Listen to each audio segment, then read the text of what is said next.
Hello and welcome to Kettle and Bones, where we make really delicious, really healthy food. And you can too. Today we're making a quick, easy, simple, tasty dish that makes a great appetizer or snack and is a snap to put together. Practically makes itself. Well, you're going to have to do some of the work, obviously. No recipe makes itself. That would be creepy. Ugh. Anyway, this is another great item to have in your low-carb or keto-friendly repertoire. We're making roasted red pepper hummus. Let's get cooking. The steps for assembling this low-carb hummus will differ slightly from conventional hummus recipes that you might have seen in the past, but it's pretty close. First things first, our hummus starts in a tall container, something you can use an immersion blender in, with some tahini. Tahini is a seed butter that's made from sesame seeds. Like other seed and nut butters, it tends to separate while it's in storage, so make sure you give it a good stir to mix the solids with the oil before adding about a half a cup to our container. This is literally just hulled sesame seeds and oil, blended until fine and smooth. That's it.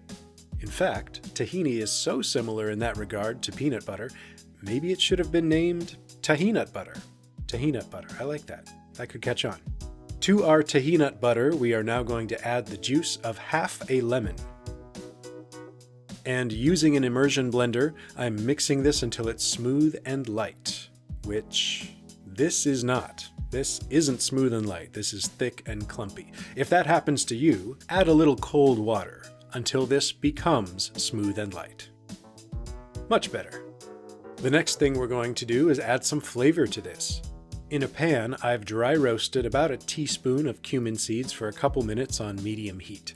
I rarely pass up a chance to dry roast spices if I can help it. You can use cumin powder if that's what you have, but try this with whole roasted cumin seeds. The difference is noticeable. On that note, the next ingredient going in is our spectacular roasted garlic. We made this for the first time in Series 1, Episode 11. Now, fresh garlic is great in a hummus too, but this roasted stuff is one of my favorite things, and it's one of the easiest things ever to make. Next, continuing what is becoming a theme of roasted veggies, I'm adding one whole marinated roasted red pepper. Now, right here is where things could go in any number of very different directions. This could instead be some marinated artichoke hearts. I could add a jar of olives here. This could be, go ahead and blend this now if you haven't already. This could be a roasted poblano or a couple jalapeno peppers if you like a little kick.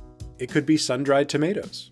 This could even be a small portion of black beans if you do beans. A third of a can of black beans adds about 15 to 20 grams of net carbs to this whole batch, and that might fit within your allotted macros for the day. Whatever flavors you choose to add, blend this until smooth. And now we're transferring this to a mixing bowl where we will finish this up. It is here, in this bowl, at this stage in the process, where this puree of vegetables and tahinut butter becomes a proper bowl of hummus, with the help of our old friend, Lupin flour. It turns out that lupin beans are actually in the same genetic family as chickpeas, but they have much more protein and fiber and only 1 net gram of carbs per quarter cup of this dry flour. This is a great way to make an ultra-low-carb hummus that still tastes like it was made with chickpeas.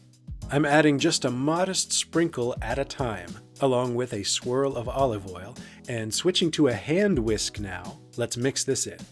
Believe it or not, from here on out, this is basically the process for finishing our hummus. We're adding small amounts of lupin flour and olive oil until we get the consistency we need. While we're mixing this, I want to touch on a few key things to keep in mind. First, it's easy to overdo it on the lupin flour, so go slowly. It is really absorbent of liquids, and too much of it will turn this into a paste really quickly. Here's a thought exercise that might help. Imagine what the volume of a can of chickpeas would be if you drained them, dehydrated them, and ground them into a fine powder. Not that much, maybe a third of a cup, half a cup. It's just not a large quantity, and it's not going to take a large quantity of lupin flour to get this to a nice hummus texture. To be sure we're not overdoing it on the lupin flour, we'll be tasting as we go. mostly for consistency, but also for flavor. The flavor of Lupin flour can be bitter in large quantities, so that's another important reason to add it very gradually.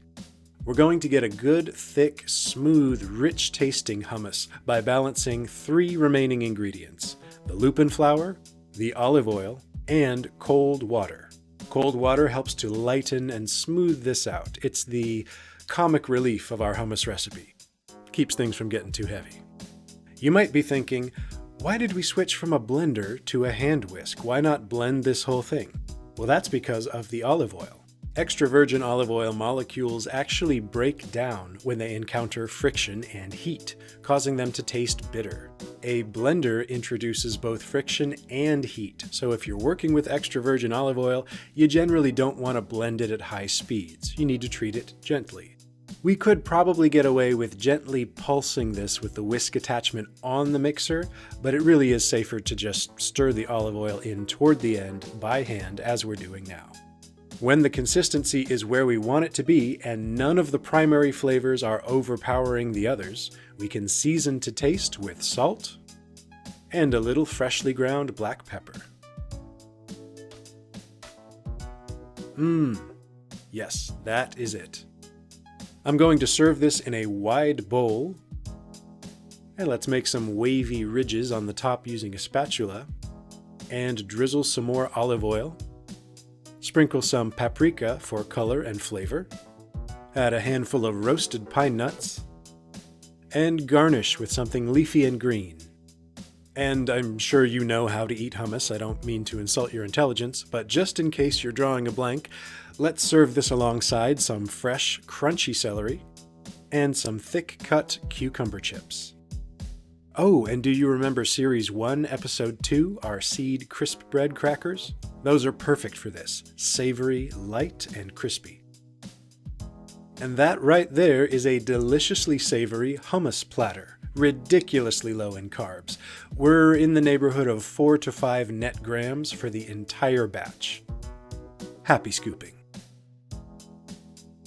Stay with Kettle and Bones for many, many more quick and easy versions of classic appetizers, entrees, desserts, and snacks that fit your low-carb and keto meal plan.